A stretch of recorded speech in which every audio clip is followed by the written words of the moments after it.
Est-ce que ton petit déjeuner est en train de te rendre aveugle, bouchée après bouchée? C'est une question brutale, je sais, et tu as probablement envie de me répondre « Bien sûr que non, je mange juste une tartine !»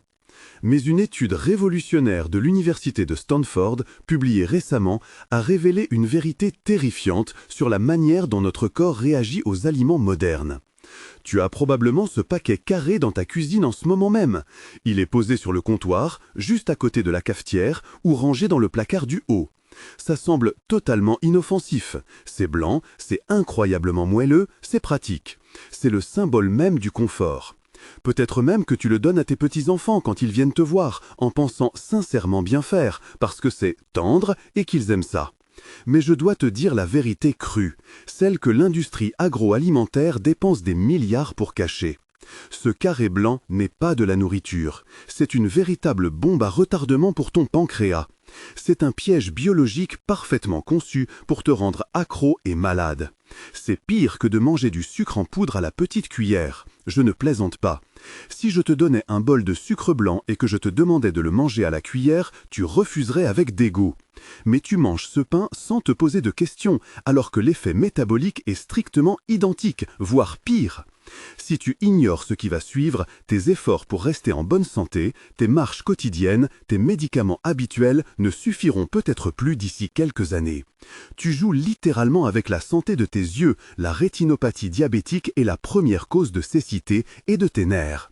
On parle ici d'un aliment industriel ultra transformé qui élève ta glycémie plus vite, plus fort et plus violemment qu'une barre chocolatée pleine de caramel gluant. Imagine deux avenirs possibles. Dans le premier, tu continues comme ça, ton insuline grimpe, ton ventre s'arrondit et ta vision se trouble. Dans le second, tu appliques une simple modification thermique, un secret que je vais te révéler à la fin de cette vidéo et tu reprends le contrôle total de ton énergie. Pourquoi personne ne t'en parle? Pourquoi ton médecin ne t'a pas mis en garde? Parce que c'est la base culturelle de notre alimentation. On appelle ça le pain. Mais ce n'est pas du pain. C'est une mousse d'amidon ultra rapide, prédigérée par des machines pour que ton corps n'ait aucun travail à faire. Reste bien là, ne quitte pas cette page. C'est peut-être la vidéo la plus importante que tu verras cette année pour ta santé métabolique. Si tu pars maintenant, tu vas continuer à empoisonner ton sang chaque matin sans le savoir. Je ne vais pas seulement t'expliquer le problème en détail pour que tu comprennes enfin pourquoi tu es fatigué après les repas. Je vais te montrer comment désamorcer ce piège mortel sans te priver de tout. Il existe une faille, une technique scientifique de température que presque personne ne connaît et qui change tout. C'est une question de survie métabolique. On y va? Section 2, l'illusion de la douceur, le piège sensoriel. Le problème majeur avec ce pain demi-industriel, et surtout la version sans croûte, c'est le goût. C'est là que ton cerveau se fait avoir en beauté par une illusion sensorielle parfaite. Ce pain n'a pas le goût de gâteau. Il n'est pas écœurant. Il n'est pas saturé de sirop en apparence. Il a un goût neutre, voire légèrement salé. C'est là que réside le danger mortel. Du coup, ton cerveau ne crie pas « Attention, dessert !» Il ne déclenche pas les signaux d'alerte qu'il enverrait si tu mangeais un beignet gras ou une part de tarte. Ton cerveau classe cet aliment dans la catégorie nourriture sérieuse, repas, salé. Tu mets du jambon dessus, une feuille de salade, peut-être un peu de beurre, et tu penses sincèrement, au fond de toi, manger un repas équilibré. C'est faux, c'est une illusion totale. Le vrai coupable, c'est la texture et la micronisation. Regarde-le bien, touche-le, c'est mou, c'est comme du coton. Tu peux l'écraser en une petite boule compacte entre deux doigts. C'est ce qu'on appelle un aliment pré-mâché. L'industrie a déjà fait le travail mécanique dans ces usines que ton estomac est censé faire. Les grains de blé ont été pulvérisés en une poussière si fine que les chaînes d'amidon sont brisées, ouvertes, accessibles. La structure complexe du blé a été anéantie. Dès que tu mets ce pain en bouche, ta salive entre en action. C'est le début de la catastrophe. Ta salive contient une enzyme très puissante qu'on appelle l'amylase. Imagine l'amylase comme des milliers de petites paires de ciseaux microscopiques ou une équipe de démolition ultra rapide. Avec du vrai pain dur, du pain de campagne à l'ancienne avec une croûte épaisse et une mie dense, l'amylase met du temps à travailler. Elle doit se battre pour accéder à l'amidon protégé par des fibres. Mais avec le pain de mie sans croûte, c'est une autoroute sans limitation de vitesse. C'est instantané. Ta salive transforme cet amidon en glucose pur avant même que tu aies avalé la bouchée. Tu ne manges pas du pain, tu bois du sucre. C'est une injection intraveineuse de glucose déguisée en tartine inoffensive. C'est ce qu'on appelle un index glycémique explosif. Je veux que tu fasses l'expérience toi-même, pour que tu sentes la chimie opérer en direct dans ton propre corps. Essaie. La prochaine fois que tu as une tranche de ce pain blanc sous la main, prends une toute petite bouchée. Ne l'avale pas tout de suite. C'est très important. Garde-la en bouche et mâche doucement. Force-toi à mâcher pendant 30 secondes complètes. Au début, le goût est neutre, cotonneux, mais vers la 15e ou 20e seconde, tu vas sentir quelque chose changer radicalement. Un goût sucré, intense, presque chimique va envahir ta langue. Ce n'est pas de la magie, c'est la preuve chimique que l'amidon se change en sucre pur directement dans ta bouche. C'est ce sucre qui va passer dans ton sang à la vitesse de l'éclair, bien avant d'atteindre ton estomac. Section 3. La boucle ouverte, le mystère de l'alchimie. Alors, à ce stade, tu penses sûrement que la situation est désespérée. Tu te dis que tu dois jeter tout ton pain à la poubelle, que le petit déjeuner est fini et que tu es condamné à manger des galettes de riz tristes pour le reste de tes jours. Pas si vite, respire. Il n'est pas question de vivre dans la privation totale, ce qui est le meilleur moyen d'échouer. Il existe une faille scientifique fascinante dans la structure moléculaire de ce pain, une méthode pour pirater la chimie même de la tranche. C'est une découverte qui change la donne pour les diabétiques et les personnes soucieuses de leur poids, et pourtant peu de médecins prennent le temps de l'expliquer. Sans changer d'ingrédients, sans changer de marque, tu peux forcer l'amidon à changer de camp. Tu peux le faire passer de l'état de sucre rapide dangereux à l'état de fibre lente bénéfique. C'est presque de l'alchimie, mais c'est prouvé par des dizaines d'études cliniques. On ne parle pas d'ajouter quelque chose sur le pain, on parle de changer la structure moléculaire interne de l'ami, la façon dont les atomes sont liés entre eux. En appliquant cette méthode simple à la maison, tu réduis l'impact sur ton sang de près de 40%. Imagine un instant, presque la moitié du danger disparaît, s'évapore, juste avant que tu manges. Ton pic d'insuline est coupé en deux. Ta fatigue d'après-repas, ce fameux coup de barre de 14 heures, est annulé. Je vais te révéler la manipulation exacte, l'ordre précis des opérations et le timing dans un instant, vers la fin de cette vidéo. C'est contre-intuitif. La plupart des gens font exactement l'inverse et aggravent leur cas. Mais d'abord, tu dois absolument comprendre pourquoi le concept du sans croûte est une arnaque physiologique et pourquoi l'industrie t'a menti sur la praticité de ce produit. Section 4. Pourquoi sans croûte est un suicide métabolique. Parlons de cette obsession moderne du sans croûte. Pourquoi voit-on fleurir ces paquets partout? Pourquoi est-ce si mauvais pour ton corps? La croûte du pain, ce n'est pas juste de la décoration ou la partie dure que les enfants n'aiment pas. C'est le résultat d'une réaction chimique complexe à la cuisson, la réaction de Maillard. C'est cette cuisson dorée brune. La croûte est un peu plus dure, plus résistante. Elle a une fonction cruciale pour ta survie métabolique. Elle t'oblige à faire un effort. Elle t'oblige à mâcher. La mastication est la première étape de la satiété. C'est l'interrupteur qui dit à ton cerveau « arrête de manger ». Le pain de mie sans croûte, c'est de la mousse. C'est de l'air et de la farine blanche micronisée. Tu ne le manges pas, tu l'inhales, tu l'avales comme de l'eau. Il n'y a aucune résistance mécanique sous ta dent.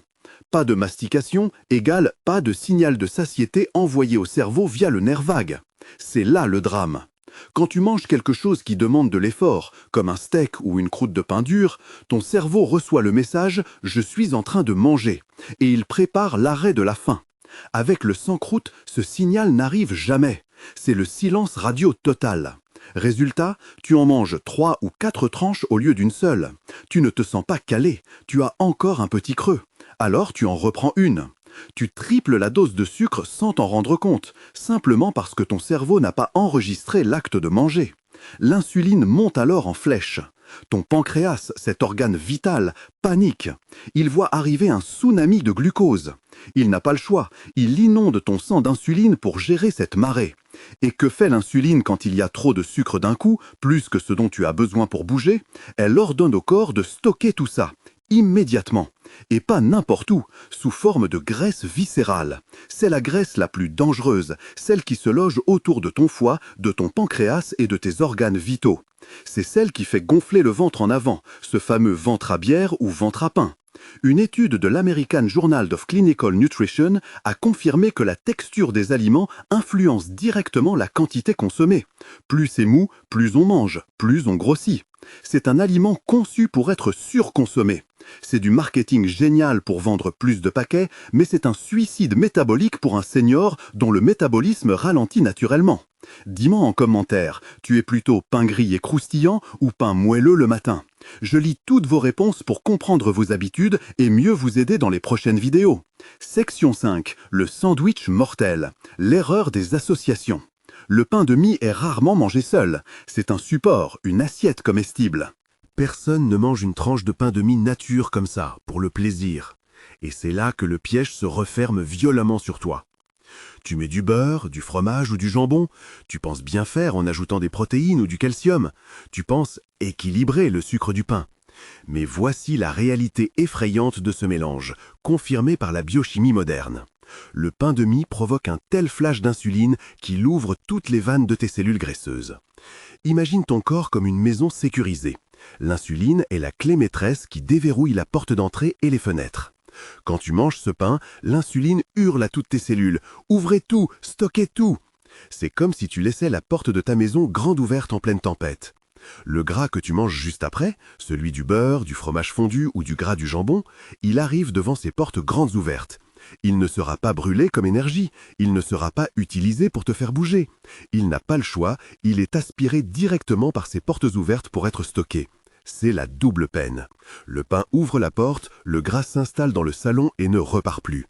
Si tu avais mangé le fromage seul, sans le pain, ton insuline serait restée basse et ton corps aurait probablement brûlé ce gras pour en faire de l'énergie. Mais à cause du pain, ce gras est piégé. C'est l'équation du stockage maximal. Tu bloques ta capacité à perdre du poids et tu fatigues ton foie qui ne sait plus où mettre tout ça, créant ce qu'on appelle la stéatose hépatique ou foie gras humain. Il faut briser ce cycle. Il faut empêcher l'ouverture brutale des portes. Essaye. Bloque ce mécanisme avec une stratégie intelligente. Remplace le beurre ou le fromage à tartiner par de l'avocat écrasé. Pourquoi l'avocat? Parce que c'est une graisse, oui, mais c'est une graisse emprisonnée dans une matrice de fibres végétales. La fibre de l'avocat crée un filet de sécurité. Elle ralentit physiquement la digestion. Contrairement au beurre qui fond et passe tout de suite, l'avocat demande du travail à ton estomac. Ça calme le jeu. Ça lisse le pic glycémique, te donnant une énergie stable pour monter tes courses dans les escaliers sans être essoufflé. Section 6. Pause mouvement. Activer la pompe à sucre. Ton sang est peut-être déjà chargé en sucre si tu as pris un petit déjeuner classique ce matin, ou peut-être que tu prévois de manger bientôt. On va préparer le terrain. On va utiliser ce sucre tout de suite, sans que tu aies besoin de te lever de ta chaise ou d'enfiler un survêtement. Pas besoin de courir un marathon. Le corps humain a des mécanismes cachés incroyables. Tes mollets sont des pompes à glucose. Une étude fascinante de l'université de Houston a mis en lumière le rôle crucial du muscle solaire. Ce muscle, situé à l'arrière de ton mollet, sous les jumeaux, est unique dans le corps humain. Il a une capacité spéciale. Contrairement aux autres muscles qui utilisent d'abord leur propre réserve de sucre, le glycogène, le solaire adore consommer le glucose directement dans le sang. Il peut le faire massivement sans se fatiguer et sans produire beaucoup de déchets acides, ce qui cause les crampes. C'est un moteur hybride ultra efficace qui nettoie ton sang. Faisons-le ensemble, là, maintenant. Assis sur ta chaise, garde les pieds bien à plat au sol, le dos droit. Soulève simplement les talons très haut en gardant la pointe des pieds collée au sol. Tu dois sentir une contraction dans le mollet. Puis repose les talons au sol. Répète doucement. Haut, bas. Haut, bas. Trouve un rythme régulier. Sécurité. Arrête immédiatement si tu ressens une crampe, une douleur inhabituelle ou une gêne. Consulte toujours ton médecin en cas de problème circulatoire, de phlébite ou de problème articulaire avant de commencer une nouvelle routine, même aussi légère que celle-ci. Fais ça pendant que tu regardes la télé, que tu lis ton journal ou que tu es à table. Ce mouvement qui semble dérisoire force le muscle solaire à boire le sucre qui circule dans ton sang pour l'utiliser comme carburant immédiat. C'est mécanique, tu vides le réservoir de sucre manuellement. C'est une arme anti-diabète que tu peux utiliser n'importe où, dans le bus, dans une salle d'attente, sans que personne ne le remarque. C'est comme avoir un bouton vidange pour ton sucre sanguin. Si tu veux plus d'astuces sans effort comme celle-là pour protéger ta santé au quotidien, pense à t'abonner maintenant. On avance ensemble vers une meilleure vitalité, étape par étape. Section 7. Résolution de la boucle. La magie de l'amidon rétrograde. Revenons enfin à notre fameuse astuce thermique, celle que je t'ai promise au début et qui va changer ta relation avec le pain. Comment transformer ce pain dangereux en aliment plus acceptable? Le secret, c'est de manipuler la structure de l'amidon. L'amidon du pain frais est gélatinisé, c'est-à-dire ouvert, gonflé d'eau et facile à digérer. Nous voulons le rétrograder, le refermer sur lui-même, le cristalliser. Pour ça, il faut utiliser le froid extrême, puis le chaud intense. L'ordre est crucial, ne te trompe pas. Première étape, prends ton paquet de pain de mie dès que tu rentres des courses. Mets-le directement au congélateur. Oui, congèle-le totalement, ne le laisse pas dans le placard. Pourquoi? Quand l'amidon est hydraté et cuit, comme dans le pain, puis refroidi brutalement à des températures négatives, il se cristallise. Sa structure moléculaire change physiquement. Il devient de l'amidon résistant. Ton corps ne le reconnaît plus tout à fait comme un sucre simple. Il n'a plus la clé pour l'ouvrir aussi vite. Cet amidon se comporte alors un peu plus comme une fibre. Il traverse une partie de ton système digestif sans être absorbé pour aller nourrir tes bonnes bactéries plus bas dans l'intestin. Mais ce n'est pas tout. Une étude publiée dans l'European Journal of Clinical Nutrition a montré qu'il faut aller encore plus loin. Il faut le griller ensuite. Deuxième étape, tu sors ta tranche congelée, dure comme de la pierre, et tu la mets direct dans le grille-pain. Tu la fais dorer. La combinaison congélation plus grillage réduit drastiquement la réponse glycémique. Tu absorbes moins de calories réelles et surtout, ton pic d'insuline est beaucoup plus bas, plus doux. C'est prouvé scientifiquement. Tu transformes un aliment rapide en aliment lent, juste avec la température. C'est comme transformer une éponge absorbante en brique imperméable. Essaie. Faisons une règle absolue chez toi. Le pain vit au congélateur. Point final. Ne le mange jamais frais, mou et tiède sorti du paquet. C'est la pire façon de le consommer. Si tu dois manger du pain de mie, il doit avoir passé 24 heures par la case grand froid, puis par la case grille-pain. Section 8. L'alternative royale, le vrai pain. Soyons honnêtes entre amis. Le pain de mie, même congelé et grillé, reste un aliment médiocre nutritionnellement. C'est du dépannage. C'est mieux que rien, mais ce n'est pas l'idéal pour ta santé à long terme. Tu veux du vrai pain? Tu veux retrouver le plaisir de la tartine sans la culpabilité et sans détruire ta santé? Tu dois chercher le levain. Le vrai levain à l'ancienne, avec une fermentation longue. Pas le pain au levain industriel qui contient aussi de la levure chimique pour aller plus vite. Le vrai, celui qui a levé pendant 12, 24 ou 48 heures. Pourquoi est-ce si différent? Parce que le levain est vivant. C'est une colonie de bactéries et de levures sauvages. Pour survivre et faire lever la pâte, ces bactéries doivent manger. Et que mangent-elles? Elles mangent le sucre et l'amidon de la farine. C'est un processus de prédigestion. Pendant la fermentation, les bactéries ont déjà mangé une grande partie du sucre pour toi. Elles ont aussi commencé à dégrader le gluten, le rendant moins agressif pour tes intestins. Quand tu manges du pain au levain, le travail digestif est déjà à moitié fait. C'est beaucoup plus digeste. Ça ne provoque pas les mêmes pics violents d'insuline. C'est un aliment vivant, complexe, riche en minéraux biodisponibles, pas une mousse inerte. Le pain de seigle est aussi un allié puissant. Il est dense, lourd, sombre. Il est riche en fibres solubles. Une seule tranche te cale pour de bon, te donnant une sensation de satiété durable alors qu'il faut 4 tranches de pain de mie pour ne plus avoir faim. C'est économique et c'est sain. Section 9. La barrière végétale, dernier conseil rare. Tu veux absolument manger ce toast de pain de mie parce que c'est dimanche, que tu es en famille et que ça te fait plaisir? D'accord, je ne suis pas là pour t'interdire de vivre ou d'avoir des moments de joie. La rigidité mène à l'échec.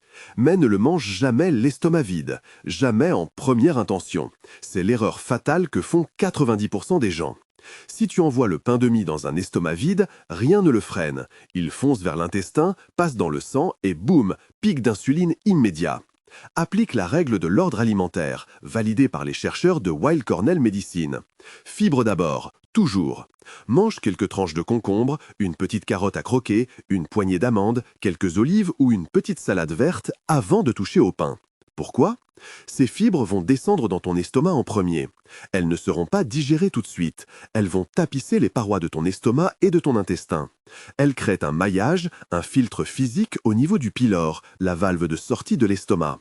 C'est comme installer un filet de sécurité ou un gardien de but devant tes artères. Quand le sucre du pain, qui n'est plus que de la bouillie sucrée, arrivera ensuite, il va tomber dans ce filet de fibres. Il sera ralenti physiquement par la matrice végétale. Il passera beaucoup plus lentement dans le sang, goutte à goutte, au lieu d'arriver au Karcher. C'est comme mettre un gilet pare-balles avant l'impact. Tu manges la même chose, la même quantité de pain, mais l'effet sur ton corps, sur ton énergie et sur ta santé à long terme est totalement différent. Tu lisses la courbe glycémique, tu protèges tes artères de l'inflammation. Section 10. Conclusion, responsabilisation bienveillante. Le pain de mie sans croûte est un faux ami. Il est doux, il est facile, il te sourit avec sa blancheur immaculée. Mais il te poignarde le métabolisme dès que tu as le dos tourné. Il te vole ton énergie et prépare le terrain pour des maladies chroniques dont tu n'as vraiment pas envie. Tu n'as pas besoin d'être parfait dès demain. Ne te mets pas la pression. Commence petit. Ne jette pas tout si tu ne peux pas, mais change ta méthode. Congèle ton pain dès l'achat, c'est facile. Choisis le levain quand tu as le choix à la boulangerie. Bouge tes mollets quand tu es assis devant la télé. Mange un bout de légumes avant ton toast. Ta santé se joue sur ces détails invisibles, sur ces petites habitudes cumulées, pas sur des régimes draconiens impossibles à tenir sur la durée. Prends le contrôle de ton assiette. C'est toi le patron, pas l'industrie agroalimentaire qui veut juste te vendre de l'amidon pas cher. Check out our other great video about pourquoi le pain de mie sans croûte est le pire ennemi de votre diabète, sucre rapide. Clique juste ici sur l'écran pour continuer à protéger ta santé et découvrir d'autres aliments pièges à éviter.